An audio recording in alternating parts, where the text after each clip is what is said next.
Hello friends, welcome back to cinema secrets. இன்னைக்கு தமிழ் சினிமாவில் ரொம்ப பரபரப்பாக பேசிட்டு இருக்கக்கூடிய விஷயம் என்ன அப்படின்னு பார்த்தீங்கன்னா, நடிகை வரலட்சுமி சரத்குமார் மற்றும் நிக்கோலாய் இவங்க ரெண்டு பேருக்கும் நடக்க போற பிரம்மாண்டமான திருமணத்தை பத்தி தான். அதுவும் இவங்க திருமணம் எங்க தெரியுமா நடக்க போகுது? உலகம் முழுக்க இருக்கிற முரட்டு சிங்கிள்கள் திருமணமே ஆகாம நான் திருமணமே பண்ணிக்காம வாழணும் அப்படின்னு சொல்லி சேரக்கூடிய ஒரு புனிதமான இடம் தான் தாய்லாந்து அப்படின்ற ஒரு இடம். இந்த இடத்துல தான் திருமணமே பண்றாங்க. பாத்தீங்களா, என்ன ஒரு டிஃபரெண்டான ஐடியா. இந்த மாதிரி ஐடியாலாம் யாருக்கு வரும்? இவங்களுக்கு மட்டும் தான் வரும். சோ இவங்க திருமணம் எவ்வளவு பிரம்மாண்டமான திருமணம் தெரியுமா, எவ்வளவு கோடிகள் செலவு பண்றாங்க தெரியுமா அப்படின்ற உருட்டுகள்லாம் நான் இந்த வீடியோல உருட்ட போறது கிடையாது. அதுக்கு பதிலா வரலட்சுமின்றவங்க ஒரு தமிழ் நடிகை எங்க இருந்து எந்த ஜூல இருந்து இவரை பிடிச்சிட்டு வந்தாங்க அப்படின்ற மாதிரி எல்லாரும் முதல்ல இவங்களுக்கு என்கேஜ்மெண்ட் நடக்கும்போது பார்த்துருப்போம் இல்லைங்களா. சோ இந்த நிக்கோலாயை ஏன் திருமணம் பண்றாங்க அப்படின்றதுக்கு பின்னாடி ஒரு சிறப்பான ஒரு வரலாறு இருக்கு. அது மட்டும் இல்லாம நிக்கோலாய் அப்படின்ற தானோஸை திருமணம் பண்றதுக்காக பெரிய அனகோண்டாவை ஏன் விட்டுட்டு வந்தாங்க அப்படின்றதுக்கு பின்னாடியும் ஒரு இன்ட்ரெஸ்டிங்கான கதை இருக்கு.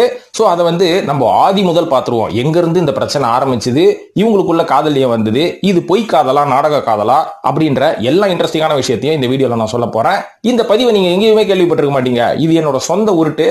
உருட்டு நானே சொல்றேன் பாத்தீங்களா, சொந்த கண்டுபிடிச்ச கதை. அதை வந்து நான் புதுசா இந்த வீடியோல சொல்ல போறேன். இப்போ வாங்க நம்ம இந்த வரலாறே பார்ப்போம். அதாவது இந்த கதையை எங்க இருந்து ஆரம்பிக்கலாம் அப்படின்னு பாத்தீங்கன்னா, விஷால் அவர்களின் தந்தையான ஜி கிருஷ்ணா ரெட்டி இவர்கிட்ட இருந்தே ஆரம்பிப்போம். அதாவது ஜி கிருஷ்ணா ரெட்டியோட வரலாறு இருந்து ஆரம்பிச்சு அப்படியே கதையை வந்து விஷால் கிட்ட கொண்டு வந்து அதுக்கப்புறம் வரலட்சுமி கிட்ட செங்குத்தா நிறுத்தி சரத்குமார் அவர்களை உள்ள லிங்க் பண்ணி அதுக்கப்புறம் அங்கிருந்து ஜம்ப் பண்ணி நிக்கோலாய் கிட்ட போய் இந்த கதையை முடிப்புமா. இப்ப ஜி கிருஷ்ணா ரெட்டி கிட்ட இருந்து ஆரம்பிப்போம். ஜி கிருஷ்ணா ரெட்டி என்பவர் யார் அப்படின்னு பாத்தீங்கன்னா, இவர் ஒரு தயாரிப்பாளர் அப்படின்றது நம்ம எல்லாருமே தெரியும், விஷால் அவர்களோட தந்தை. ஆனா இந்த மாதிரி தயாரிப்பாளர் அப்படின்ற ஒரு பொறுப்புக்கு வரதுக்கு முன்னாடி ஆர்மியில ஒரு சிறப்பான பொறுப்புல இருந்திருக்காரு. என்ன சப்பாத்தி சொல்ற பொறுப்பு அப்படின்னு கேட்டீங்கன்னா, இல்ல அதை விட சிறப்பான பொறுப்பு ஒன்று இருக்கு. அதுதான் ஈவென்ட் மேனேஜ்மெண்ட் ஆர்கனைசர் அப்படின்வாங்க. அதாவது ஆர்மியை பொறுத்த வரைக்கும் அப்பப்போ இந்த கல்ச்சரல்ஸ் ப்ரோக்ராம்ஸ் எல்லாம் நிறைய பண்ணுவாங்க. இருக்கிற மிலிட்ரி மேன்ஸ் எல்லாம் வந்து ஜாலியா சரக்கு போட்டு டான்ஸ் ஆடிட்டு அதுக்கப்புறம் நிறைய ஈவெண்ட்ஸ் நிறைய கல்ச்சரல் விஷயம்லாம் உங்களுக்கு தெரியும் இல்லைங்களா. ஸ்கூல்ல எல்லாம் பார்த்துருப்பீங்கல்ல, காலேஜ்ல எல்லாம் பார்த்துருப்பீங்கல்ல. ஸோ இந்த மாதிரி ஈவெண்ட்ஸ் பண்ணும்போது அப்போ அந்த ஈவெண்ட்டுக்கு சீஃப் கெஸ்டா நிறைய பேரை கூட்டின்னு வருவாங்க. உதாரணத்துக்கு சிவாஜி கணேசன், ரஜினி இவங்கெல்லாம் சீஃப் கெஸ்டா வருவாங்க அந்த ஆர்மி கல்ச்சரல் ப்ரோக்ராம்ஸுக்கு. ஸோ இந்த மாதிரி ஈவெண்ட் ஆர்கனைஸ் பண்றத அவ்வளோ தரமா பண்ணுவாராம் ஜி கே ரெட்டி அவர்கள். அப்போ இந்த மாதிரி நடிகர்கள் எல்லாம் சீஃப் கெஸ்டா கூட்டின்னு வராரு பாத்தீங்களா. இந்த மாதிரி கூட்டின்னு வரும்போது இந்த நடிகர்களோட இவருக்கு நல்ல பழக்கம் வந்திருக்குது. பழக்கம்னா சாதாரண பழக்கம் கிடையாதுங்க. நட்பையும் தாண்டி இவங்க ரெண்டு பேரும் வந்து அதையும் தாண்டி புனிதமான ஒரு ரிலேஷன்ஷிப்ல இருந்திருக்காங்க. அதாவது ஃப்ரெண்ட்ஷிப்பையும் தாண்டி, ஃப்ரெண்ட்ஷிப்னா இதாடா ஃப்ரெண்ட்ஷிப் அப்படின்ற அளவுக்கு நடிகர்கள் கூட்ட அவ்வளவு நெருக்கம். சோ இந்த மாதிரி நெருக்கமா இருந்தனால தமிழ் சினிமாவில் இருக்கிற முக்காவாசி பெரும் நடிகர்களோட ஒரு கான்டாக்ட்ல இருப்பாரு. ஏன்னா இந்த மாதிரி ஈவெண்ட் நடக்கும்போது அப்பப்போ கூப்பிடுறது, அதுக்கப்புறம் ஆர்மி சம்பந்தப்பட்ட விஷயங்கள் ஏதாவது கேட்கணும், ஆர்மி சம்பந்தப்பட்ட படங்கள் எடுக்கணும்னா இவரோட ரெஃபரன்ஸ்ல இவர்கிட்ட நிறைய விஷயங்கள் கேட்டு தெரிஞ்சுப்பாங்களாம் பழைய இயக்குனர்கள். சோ இந்த மாதிரி எல்லாம் நல்லா போயிட்டு இருக்கும் போது இவருக்கும் தேவையில்லாத ஒரு ஆசை வந்தது. என்ன ஆசைனா, நம்ம கிட்ட தான் இவ்வளவு நடிகர்கள் இருக்கிறாங்க, நம்ம சொன்னாலே இவங்க எல்லாம் செஞ்சிருவாங்க அப்படின்ற மாதிரி நம்பி நம்மளும் ஒரு படத்தை தயாரிப்போமே அப்படின்ற மாதிரி ஒரு ஆசை வந்துருக்குது. சினிமாக்குள்ள போகணும் அப்படின்ற ஒரு பெரிய ஆர்வம். ஆனா எப்போ போனார் அப்படின்னு பாத்தீங்கன்னா, இவர் வந்து ஆர்மில இருந்து ரிட்டையர் ஆனதுக்கு அப்புறமா அந்த ரிட்டையர்மெண்ட் பணம் இருக்கு பாத்தீங்களா, இந்த பணத்தை வச்சு நம்ம ஒரு படம் எடுப்போம் அப்படின்ற மாதிரி ஒரு படம் வந்து முதல்ல எடுத்துருக்காரு. அந்த படம் தான் சரத்குமார் அவர்கள் நடித்து பாக்ஸ் ஆபீஸில் அட்டர் ஃபெயிலியரான ஐ லவ் இந்தியா அப்படின்ற படம். இந்த படம் கூட இவர்கிட்ட எப்படி வந்தது அப்படின்றதுக்கு பதிலா இந்த படத்தை இவர் தலையில எப்படி கட்டினாங்க அப்படின்றதுக்கு பின்னாடி ஒரு கதை இருக்குது. அதாவது முதல்ல சரத்குமாரோ இயக்குனர் பவித்ரனோ சேர்ந்து இணைந்து வெற்றி படம் கொடுத்த அந்த படம் என்ன அப்படின்னு பாத்தீங்கன்னா, வசந்த கால பறவைகள் அப்படின்ற மாதிரி சொல்றாங்க. இந்த படத்தின் தயாரிப்பாளர் கே.டி. குஞ்சுமோன் அவர்கள். இந்த வெற்றியை தொடர்ந்து மறுபடியும் இந்த 3 பேர் சேர்ந்து காம்பினேஷன்ல எடுத்த அடுத்த படம் தான் சூரியன் அப்படின்ற மாதிரி சொல்றாங்க. சோ இந்த 2 படங்களும் மிகப்பெரிய வெற்றி அடைஞ்சதுக்கு அப்புறம் கே.டி. குஞ்சுமோன் தயாரிப்பாளர் என்ன பண்ணிருக்காரு, மறுபடியும் இயக்குனர் பவித்ரன் அவர்களை கூப்பிட்டு சரத்குமார் வச்சு 3வது முறையாக நம்ம இணைவோம். அந்த படத்தோட பேரு இந்தியா டுடே அப்படின்ற மாதிரி 1993 வருஷம் ஒரு படத்தை ஆரம்பிச்சிருக்காங்க. ஆனா இந்த படம் போக இது வேலைக்கே ஆகாது அப்படின்னு புரிஞ்சுக்கிட்ட கே.டி. குஞ்சுமோன் என்ன பண்ணிருக்காரு, இந்த படத்துல இருந்து நான் விலகிறேன், இந்த படத்தை நான் தயாரிக்கிறத விட்டுறேன் அப்படின்ற மாதிரி அந்த படத்துல இருந்து வெளியே வந்துட்டு இருக்காரு. அதுக்கப்புறம் தயாரிச்ச படம், அதாவது ஆரம்பிச்ச படத்தை எப்படிடா எவன் தலையில கட்டுறது அப்படின்னு தேடிட்டு இருக்கும் போதுதான் ஜி கே ரெட்டி அவர்கள் தானா தலையை கொடுத்து நான் ஒரு படத்தை தயாரிக்கலாம் இருக்கேன் அப்படின்னு சொல்லி சரத்குமார் நடிக்கவிருந்த அந்த இந்தியா டுடேவை ஐ லவ் இந்தியா அப்படின்ற பேர்ல மாத்தி அந்த படத்தை ஜி கே ரெட்டி அவர்கள் தயாரிக்க ஆரம்பிச்சிருக்கிறாரு. அதுவும் அவரோட சொந்த கம்பெனியான ஸ்ரீ சாய் தேஜா பிலிம் அப்படின்ற பேர்ல. சோ இந்த படம் வந்து வெற்றி அடைஞ்சதா அப்படின்னு கேட்டீங்கன்னா, பயங்கர பொருட்செலவுல அந்த காலத்துல அந்த படம் வந்து எடுக்கப்பட்டது. ஃபுல் அண்ட் ஃபுல் காஷ்மீர்ல எடுத்திருப்பாங்க. ரொம்ப ராவான கண்டென்ட். அதாவது ஒரு தயாரிப்பாளர் பொறுத்த வரைக்கும் இயக்குனர் என்ன வேணாலும் சொல்லலாம், நான் இப்படிப்பட்ட படங்கள் எடுப்பேன், நான் இவ்வளவு ராவா எடுப்பேன் அப்படின்னு சொன்னாலும் இதெல்லாம் இந்த காலகட்டத்தில் மக்களுக்கு பொருந்துமா, மக்கள் ஏத்துப்பாங்களா அப்படின்ற ஒரு புரிதல் எல்லா தயாரிப்பாளர்களுக்கும் இருக்கும். குறிப்பா கே.டி. குஞ்சுமோனுக்கு நல்லாவே இருக்கும். ஆனா ஜி.கே. ரெட்டி அவர்களுக்கு அந்த புரிதல் அந்த காலகட்டத்தில் கிடையாது. அதனாலதான் இந்த படத்தை ரொம்ப ரொம்ப ராவா எடுத்திருப்பாங்க, பச்சையா எடுத்திருப்பாங்க, ரத்தகத்தெல்லாம் தெரிகிற அளவுக்கு. இதனால அந்த காலகட்டத்தில் இந்த படம் வந்து ஆடியன்ஸ் மத்தியில பெருசா கனெக்ட் ஆகல. இது மட்டும் இல்லாம இந்த படத்தோட கதையை சொதப்புற அளவுக்கு கிட்டத்தட்ட முக்கியமான 12 சீன்களை சென்சார் கட் பண்ணிருக்காங்க. இதனால இந்த படம் எங்க ஆரம்பிச்சு எப்படி முடியுது அப்படின்றது யாருக்குமே தெரியாம போனனால இந்த படம் வந்து அந்த காலகட்டத்தில் பாக்ஸ் ஆபீஸ்ல பயங்கர ஃபெயிலியர் ஆனது மட்டும் இல்லாம ஜி.கே. ரெட்டி அவர்கள் கையில இருந்த காசெல்லாம் போட்டு எடுத்த முதல் படமே அட்ரு ஃபெயிலியர். இது மட்டும் இல்லாம இந்த படம் ஃபெயிலியர் ஆனதுக்கு முக்கியமான இன்னொரு காரணம் என்ன சொல்றாங்கன்னு பாத்தீங்கன்னா, சரத்குமார் அவர்கள் கரெக்டான கால் ஷீட்டை கொடுக்காம இந்த படத்தை சரியா முடிக்காம இழுத்ததும் ஒரு காரணம் அப்படின்ற மாதிரி சொல்லப்படுது. இதுக்கப்புறம் கையில இருந்த காசெல்லாம் போச்சு, ஹீரோன்னு நம்பி ஒருத்தனை இறங்கி விட்டா அவன் மொத்தமா நம்மளுக்கு நாமம் போட்டுன்னு போயிட்டான். இனிமேலே நம்ம படம் தயாரிக்கணும் அப்படின்னு முடிவுக்கு வந்தா நம்ம என்ன பண்ணணும், நம்மளோட பையனையே நம்ம ஹீரோ ஆக்கலாம், யாரையும் நம்ம ஏன் பெரிய ஹீரோ ஆகணும் அப்படின்னு சொல்லி மறுபடியும் வித்த வீடெல்லாம் வந்து கஷ்டப்பட்டு இருக்கிற காசுல மீட் எடுத்து பிசினஸ் எல்லாம் பண்ணி மறுபடியும் 1999 வருஷம் அவரோட மூத்த மகனான விக்ரம் கிருஷ்ணா அவர்களை வச்சு பூப்பறிக்க வருகிறோம் அப்படின்ற மாதிரி சிவாஜி கணேசன் எல்லாம் நடிக்க வச்சு அதே ஏ வெங்கடேசன் நம்பி இந்த படத்தை கொடுத்தாரு. இந்த படமும் பாக்ஸ் ஆபீஸ்ல படு ஃபெயிலியர், ஆனா பாட்டெல்லாம் நல்லா இருக்கும். அதுக்கப்புறம் மறுபடியும் 2001 வருஷம் இவரோட அதே மூத்த மகனான விக்ரம் கிருஷ்ணா வச்சு லவ் மேரேஜ் அப்படின்ற ஒரு படத்தை ஜி.கே. ரெட்டி அப்படின்ற அவரோட சொந்த தயாரிப்பு நிறுவனம் மூலமா தயாரிச்ச படமும் அட்ரு ஃபெயிலியர். இதுக்கப்புறம் ஒரு முடிவுக்கு வந்தாரு ஜி.கே. ரெட்டி. என்னன்னா, நான் தயாரிச்ச படமும் சரியா ஓட மாட்டேங்குது, நம்ம ஒரு ஹீரோவை கூட்டின்னு வந்து படம் நடிக்கிறா அப்படின்னா நம்மளுக்கு நாமத்தை போட்டு போயிடுறான். அடுத்தது சரி நம்ம பையனை வச்சு ஹீரோ நம்ம ஒரு படத்தை எடுக்கலாம் அப்படின்னு பார்த்தா யாருமே நம்ம பையன் மூஞ்சை ஏத்துக்கவே மாட்டாங்க. என்ன பண்றது யோசிச்சுட்டு இருக்கும் போதுதான் அவருக்கு இன்னொரு ஐடியா வந்திருக்கு. என்னன்னா, ஆனா நம்ம 2வது பையன் இருக்கிறானே அவனை வச்சு ஒரு படம் பண்ணுவோம், அவன் தான் நல்லா கருப்பா அழகா உயரமா தமிழ்நாட்டுக்கு ஏத்த மாதிரி இருக்கிறானே அப்படின்னு சொல்லி விஷால் கிட்ட சொல்லியிருக்காரு. ஆனா விஷால் ஆரம்பத்துல ஒத்துக்கவே இல்லையா. ஏன்னு பார்த்தா இவங்க அப்பா வந்து படம் தயாரிச்சு கஷ்டப்படுற அந்த சூழ்நிலையெல்லாம் வந்து விஷால் அவர்கள் நேர்ல பார்த்திருப்பார்ல.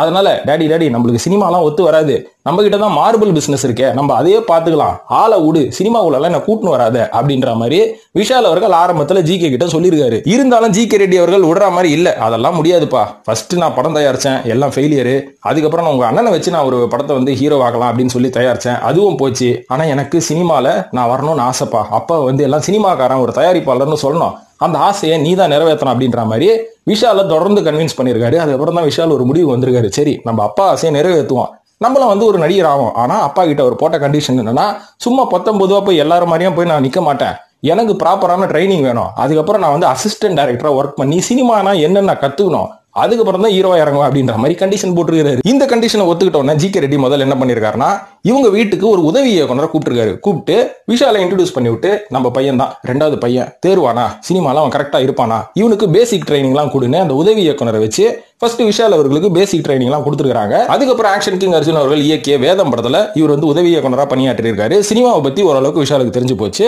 அதுக்கப்புறம் இன்னைக்கு சினிமா ஜெயிக்கணும்னா என்ன பண்ணணும், நல்ல மியூசிக் வேணும், நல்ல கதைக்களம் வேணும், ஒரு த்ரில்லரான ஒரு படமா இருக்கணும் அப்படின்னு சொல்லி செல்லமே அப்படின்ற ஒரு படத்துல இவரோட காசை போட்டாலும் வேற ஒரு ப்ரொடக்ஷன் கம்பெனி நேம காமிச்சு இந்த படத்தை தயாரிச்சாங்க. ஹாரிஸ் ஜெயராஜ் மியூசிக்னாலே இந்த படம் வந்து ஒரு மிகப்பெரிய ஹிட். இதுக்கப்புறம் விஷால் தன்னை ப்ரூவ் பண்ணணும் அப்படின்னு சண்டைக்கோழி அப்படின்ற ஒரு படத்துல லிங்குசாமியோட இணைந்து இந்த படத்துல எவ்வளவு ஹீரோக்கள் கிட்ட சொல்லியும், அதுவும் விஜய்க்கு சொன்ன கதை, இந்த கதையை வந்து விஜய் அவர்கள் அந்த காலகட்டத்தில் ஏத்துக்கல. உடனே ஜி.கே. ரெட்டி மூலமா இந்த படத்தை வந்து விஷால் அவர்கள் அக்செப்ட் பண்ணி இந்த படம் மாபெரும் வெற்றி. விஷால் அவர்களுக்குன்னு தனி ஃபேன் பேஸ் இந்த படத்துல தான் கிரியேட் ஆச்சு. ஸோ விஷால் அவர்கள் ஹீரோவான கதை இதுதான். சரிப்பா, சொன்ன டாபிக்குக்கும் உள்ள சொல்ற கதைக்கும் சம்பந்தமே இல்லையே, என்ன மேட்டர் அப்படின்னு கேட்டீங்கன்னா, இப்பதான் விஷயத்துக்கு வர போறேன். அதாவது என்னதான் விஷால் அவர்கள் தன்னோட தந்தை ஆசைக்காக சினிமால ஒரு ஹீரோ ஆனாலும் அவர் மனசுல கொதிச்சுட்டு இருந்தது ஒரு விஷயம். எங்க அப்பாவை மிகப்பெரிய கடனாளியாக்கி இருக்கிற வீடெல்லாம் விற்க வச்சு படம் எடுக்கிறன்ற பேர்ல அந்த ஹீரோ இழுத்தடிச்சு தானே இந்த படம் வந்து ஃபெயிலியர் ஆச்சு. அதனால ஒரு தருணத்துல கண்டிப்பா நான் உங்களை பழி வாங்குற பாருங்க அப்படின்ற மாதிரி இந்த யூடியூப் சோனகிரி காத்துக்கருப்பு மாதிரி சபதம் எடுத்துருக்கிறாரு விஷால் அவர்கள். அதுக்காக கூட ஒரு சினிமாக்குள்ள வந்திருக்கலாம், ஆனா ஆரம்பத்துல தெரியல. ஆனா எப்ப தெரிய வந்தது அப்படின்னு பாத்தீங்கன்னா, இவர் தொர்த்தி இவருக்கு சம்பந்தமே இல்லாத அளவுக்கு வரலட்சுமி சரத்குமார இவர் லவ் பண்ணதுதான். இவங்க 2 பேரும் சேர்ந்து உருப்படியா எந்த படமும் நடிச்சது கிடையாது ஆரம்பத்துல. ஆனா லவ் மட்டும் பண்ணினாங்க. அது எப்படின்றது யாருக்கும் டவுட் வரல. ஆனா விஷால் அவர்கள் சரத்குமார் அவர்களை பழி வாங்கறதுக்கு தான் வந்து லவ் பண்றாரு அப்படின்றது இப்பதான் சமீப காலத்துல பல பேருக்கு தெரிய வருது.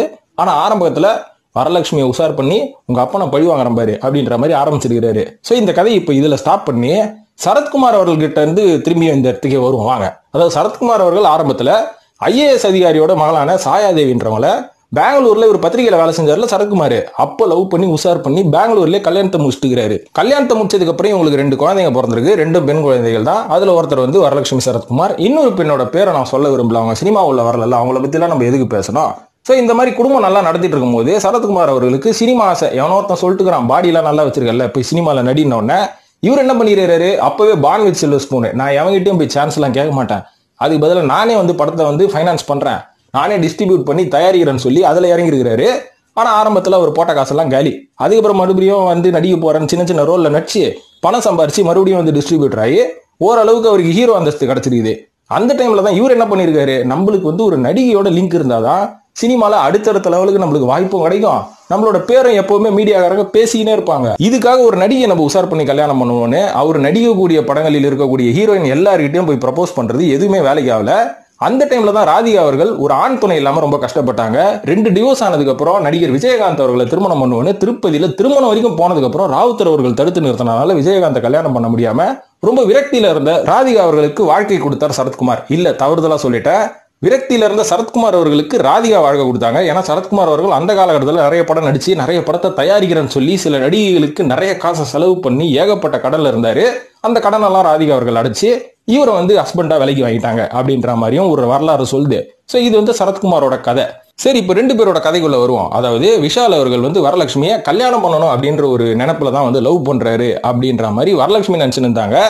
ஆனா சரத்குமார் அவர்களுக்கு நம்பிக்கையே இல்லையா, எதுக்கு இவன் சம்பந்தமே இல்லாம நம்ம பொண்ணை லவ் பண்ணிட்டு இருக்கான், நம்ம பொண்ணு வந்து ரொம்ப பைத்திய மாதிரி அவன் மேல இருக்கா, இதை வந்து நம்ம தடுத்து நிறுத்தணும்ன்ற மாதிரி நம்ம உள்ளுணர்வு சொல்லுது, ஆனா முடியலையே அப்படின்ற மாதிரி கவலையில இருந்திருக்காரு. ஆனா சரத்குமாருக்கு அப்பவே ஒரு டவுட் இருந்திருக்குது. ஆனா அந்த டவுட்டை எப்படியாவது கிளாரிஃபை பண்ணி இவங்க 2 பேரையும் அத்து விட்டுறோன்ற ஒரு பிளான்ல எப்பவுமே இருந்திருப்பாரு. ஏன்னு பாத்தீங்கன்னா நிக்கோலாய் அப்படின்றவங்களோட இப்ப நிச்சயதார்த்தம் திருமணம் ஆக போகுது பாத்தீங்களா வரலட்சுமி அவர்களுக்கு. விஷாலுக்கு முன்னாடியே நிக்கோலாய் அவர்கள் தானோஸ் மாதிரி ஆகிறதுக்கு முன்னாடி தனுஷ் மாதிரி இருந்தாரு பாருங்க, அப்பத்துல இருந்தே இவங்க 2 பேரும் லவ்ல இருந்திருக்காங்க. அந்த லவ் உடச்சிட்டு தான் விஷால் அவர்கள் உள்ள பூந்துருக்கிறாரு. ஏன்னா வரலட்சுமிக்கும் நிக்கோலாய்க்கும் காதல் இப்போ வரலங்க, விஷால் காதலுக்கு முன்னாடியே இவங்க 2 பேரும் லவ் பண்ணிருக்காங்க. அப்பப்போ பாம்பே போகும்போது நிக்கோலாய் ஒரு பெரிய பிசினஸ் மேன் மட்டும் கிடையாது, ஒரு பெரிய கேலரிஸ்டும் கூட. அதனால அப்பவே இவங்க 2 பேரும் லவ்ல இருந்திருக்காங்க.